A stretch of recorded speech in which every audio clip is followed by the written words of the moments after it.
नमस्कार, अतुल्य लोकतंत्र चैनल में आप सबका स्वागत है। मैं हूं आपका अपना दोस्त अतुल्य कुमार। लेकिन अभी बात करते हैं बिहार में फिर से एक तरफ खेला खेलने के लिए लोग ललायित हैं। बिहार के नेता उपेंद्र कुशवाहा हैं जो कि अब कह रहे हैं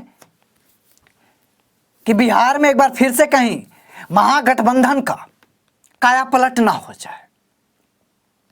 कह रहे हैं कि ट्विटर पे कह रहे हैं कि अगर ऐसे ही बड़का भाई के कहने से अगर छोटा भाई पिता की संपत्ति छोड़ के चला जाएगा तो बपौदी जो संपत्ति है उसको बड़ा भाई लॉलीपॉप की तरह चाटेगा, उसको एंजॉय करेगा और छोटा भाई बेघर हो जाएगा। तो बड़े भाई पे लांछन और आलछन लगाने से बढ़िया है कि आप एक अपना वजूद खड़ा कीजिए। किसी की लाइन मिटाने से और किसी के लाइन पे गोबर डालने से बढ़िया है कि उससे मोटी और एक चटक लाइन अलग खींच दीजिए कि अपने आप बड़ा भाई का लाइन मधेश हो जाए और वो खत्म हो जाए। जब आपको पता है कि बड़ा भाई यानी कि नीतीश कुमार और जदयू आपकी बातों की उपेक्षा कर रहे हैं, आपकी बात नहीं समझ रहे हैं, तो किस लालच में और किस लालसा के साथ उनके साथ गठजोड़ किए हैं। तो वहीं विपक्ष के नेता यानी कि अभी महागठबंधन में आरजेडी के तरफ से डिप्टी सीएम बने हुए तेजस्वी यादव कहते हैं कि हमारा महागठबंधन का एक ही मकसद है, बीजेपी को सत्ता से बाहर करना। तो साहब, जिस तरह से मेरे स्क्रीन पे इन छात्रों पे लाठीचार्ज हो रहा है तो इसका दर्द का तो आपको एहसास भी नहीं होगा, क्योंकि आपका गोल और आपके लक्ष्य में ये तो कहीं आपने बताया ही।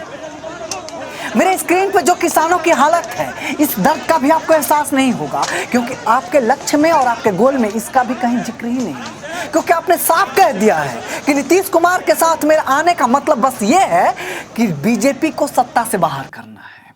आपका लक्ष्य कभी है ही नहीं कि बिहार की जनता और बिहार के युवाओं का दुख और दर्द को समझा जाए।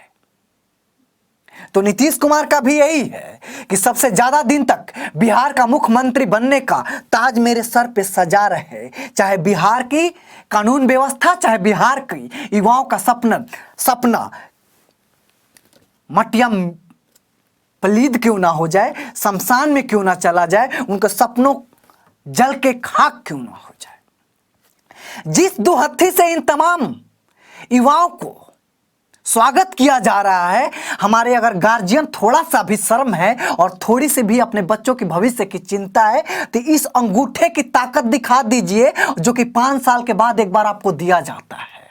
कर दीजिए ऐसे भ्रष्टाचारियों को सत्ता से बाहर और पहुंचा दीजिए उस सिंहासन पे उस बच्चे को और उस इंसान को जो कि आपके सपनों को लेके और आपके लिए लड़ना चाहता है। कर दीजिए ऐसे भ्रष्टाचारियों को सत्ता से बाहर, उठा के फेंक दीजिए उन तमाम जाति और वंशवाद के चोलों को, जला दीजिए इन तमाम जातिवाद को लड़ाने वाले लोगों को, उनकी चिता सजा दीजिए, जला दीजिए उन तमाम भ्रष्टाचारियों के सपनों को जो कि हमें ही चूस के अपना महल और अपनी भविष्य बना रहे हैं। जिस तरह से जातिवाद बिहार में घोल रहे हैं, जिस तरह से जाति के नाम पे हमें लड़ा रहे हैं, जिस तरह से धर्म के नाम पे हमें आपस में मार काट मचा रहे हैं, वो दिन दूर नहीं होगा कि मैं अपने भाई के खिलाफ में ताल ठोक रहा हूंगा।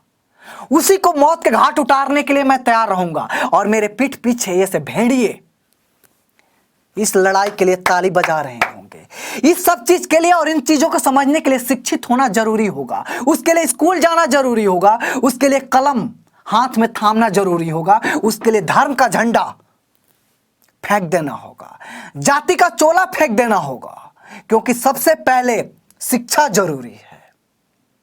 मैं बार बार कहता हूं किसी देश को अगर बर्बाद करना है तो वहां का शिक्षा सबसे पहले खत्म कर दीजिए, देश अपने आप बर्बाद हो जाएगा। और भारत और बिहार, भारत देश और बिहार राज्य और हमारे देश के राजनेता उसी तरफ हमें अग्रसर कर रहे हैं।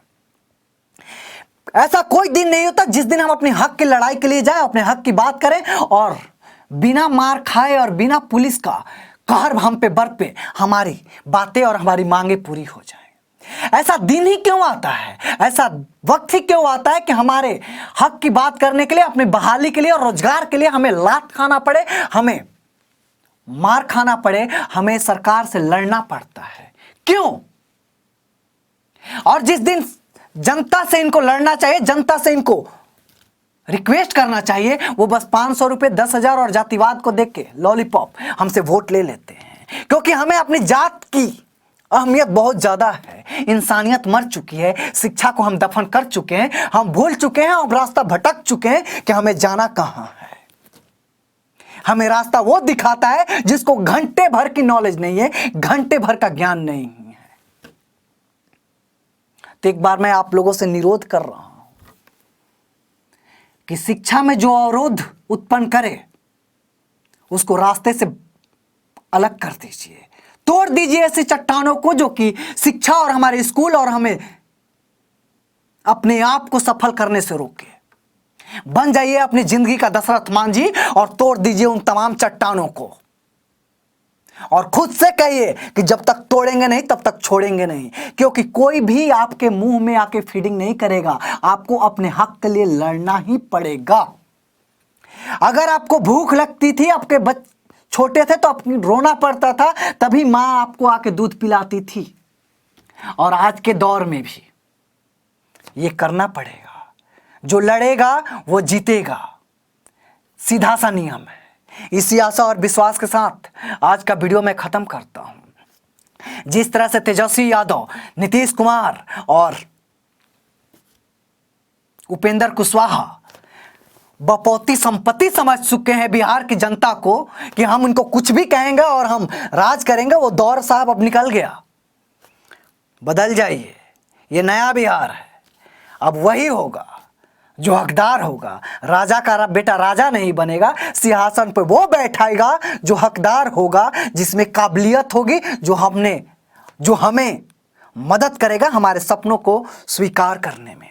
इसी आशा और विश्वास के साथ आज का वीडियो मैं खत्म करता हूं। अगली वीडियो में फिर मुलाकात होगी। तब तक के लिए जय हिंद, जय बिहार, खुदा हाफिज।